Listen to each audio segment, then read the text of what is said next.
ये सोमवार का व्रत वह नहीं है जो 16 सोमवार आप करते हैं।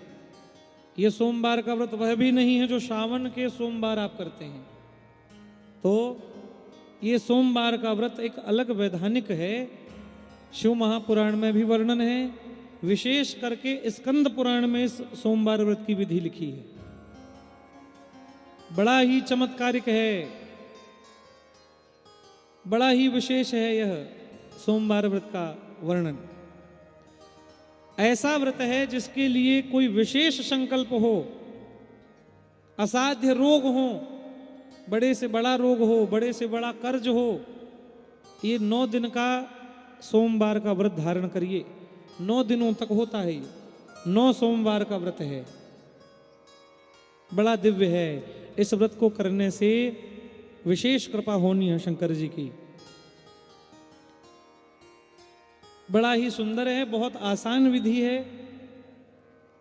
ध्यान से सुनिएगा, लिखना हो तो लिख लीजिए, और नहीं तो अगर रिकॉर्ड करना हो तो फोन से रिकॉर्ड कर लीजिए। 9 सोमवार के अंतर्गत शंकर जी की विशेष कृपा प्राप्त करने के लिए, प्रसन्न करने के लिए जब पहला सोमवार पड़े तो भक्त को चाहिए, साधक को चाहिए, व्रती को चाहिए कि व्रत धारण करके संध्या के समय में, शाम के समय में शिव जी का पूजन होना है। प्रातः काल उठे, संकल्प ले ले व्रत का, स्नान करे, पूजन करे, आनंदित रहे, दिन भर पूजन की तैयारी करे, शंकर जी के मंदिर में जाकर के अथवा घर में पार्थिव शिवलिंग बना करके पहले सोमवार के दिन शंकर जी के ऊपर सफेद रंग का वस्त्र अर्पित करना चाहिए। साथ में नींबू का फल, और आप हम जो बनाते हैं ना, बिजौरा बोलते हैं जिसे, तिल का बनाते हैं, सफेद तिल से बना हुआ कोई भी द्रव्य हो, कोई भी पदार्थ हो, जैसे बिजौरा होता है, स्कंद पुराण में लिखा है। पहले सोमवार को सफेद कपड़ा, नींबू का फल और वही सफेद तिल से बना हुआ कुछ द्रव्य भगवान भोलेनाथ को अर्पित कर दें। रात्रि में कुशा की चटाई में सोने का प्रयास करें। ये पहला सोमवार हुआ। ठीक ऐसे ही जब दूसरा सोमवार आ जाए तो दूसरे सोमवार एक पेड़ होता है जिसका नाम है करंज, इसे कंजी भी बोलते हैं। कंजी जानते हैं? है? कंजी के पेड़ का दातून करना चाहिए दूसरे सोमवार में।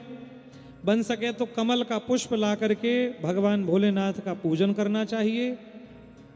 दूसरे सोमवार में जो कमल का पुष्प चढ़ा करके शिव जी का पूजन करता है, 1.25 लाख गौ दान करने का उसे फल मिल जाता है। दूसरा सोमवार जब यह हो जाए तो तीसरा सोमवार आए। ठीक वैसे ही जैसे पहले सोमवार के दिन आपने संध्या काल में शिव पूजन किया, दूसरे में भी करिए, तीसरे सोमवार में भी शाम को शिव पूजन करिए। एक पेड़ होता है जिसका नाम है अपामार्ग। अपामार्ग पेड़ की दातून करिए। अनार का फल, चमेली के पुष्प शंकर जी को चढ़ाइए सायं काल में, शिव पूजन करिए। तीसरा सोमवार ऐसे निकालिए। चौथा सोमवार आ जाए, सवेरे उठ करके एक पेड़ है जिसका नाम है गूलर, समझते हैं? उमर भी बोलते हैं इसे। उमर के पेड़ की दातून चौथे सोमवार में कर लीजिए। एक नारियल का फल भगवान शंकर जी को सायं काल में अर्पित करिए। नारियल के फल के साथ में अपनी मनोकामना रख दीजिए। साथ में लिखा हुआ है दौने के पत्ते से पूजन। दौना समझते हैं? जैसे तुलसी जी होती हैं उसी प्रकार का ही एक पौधा होता है दोना। उसी दोने के पत्ते से भगवान शंकर जी का पूजन करिए। आसानी से मिल जाता है गांव इत्यादि में। चौथे सोमवार में गूलर की दातून, नारियल का फल, दवने के पत्ते से शंकर जी का पूजन। ऐसे ही जब 5वां सोमवार आ जाए, 5वें सोमवार को सवेरे उठ करके पीपल की दातून करिए। पीपल की दातून के बाद कुंद के पुष्प से भगवान शंकर जी का पूजन करना चाहिए। कुंद के पुष्प से पूजन करिए। मुनक्का जानते हैं, जो किशमिश खाते हैं उसका एक थोड़ा सा बड़ा रूप होता है मुनक्का।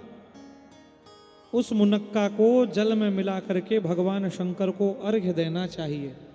5वें सोमवार में शाम के समय में मक्का, थोड़ा सा मक्का है, वह मक्के के दाने को लेकर के शंकर जी में चढ़ाना चाहिए।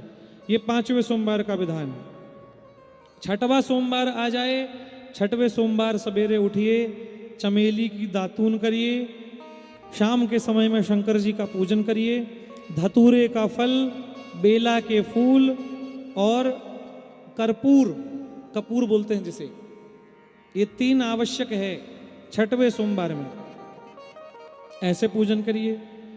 7वां सोमवार आए, 7वें सोमवार में एक पौधा है बेला, बेला की दातून करिए, नींबू का फल चढ़ाइए, चमेली के फूल चढ़ाइए और लौंग चढ़ाइए।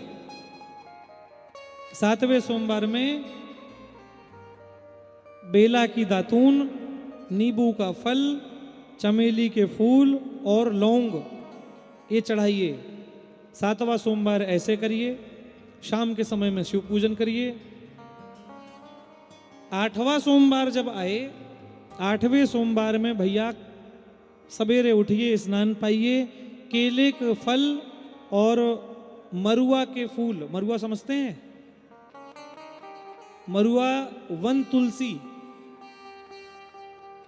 तुलसी जी का ही एक रूप, वन तुलसी जो होती है उसे ही कहीं कहीं मरुआ कहा जाता है।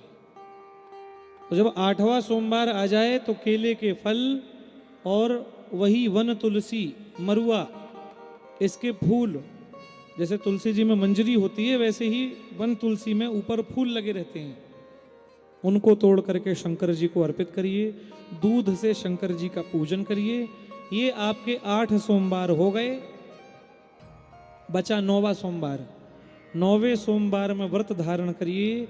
व्रत धारण करके शंकर जी का पूर्ण पूजन करिए, रुद्राभिषेक करिए और रुद्राभिषेक के सहित 9वें सोमवार को व्रत का उद्यापन कर दीजिए कि हे भगवान, मैं अपनी इस मनोकामना के लिए आपका यह विशेष व्रत किया, आपकी कृपा से मेरी मनोकामना पूर्ण हो जाए।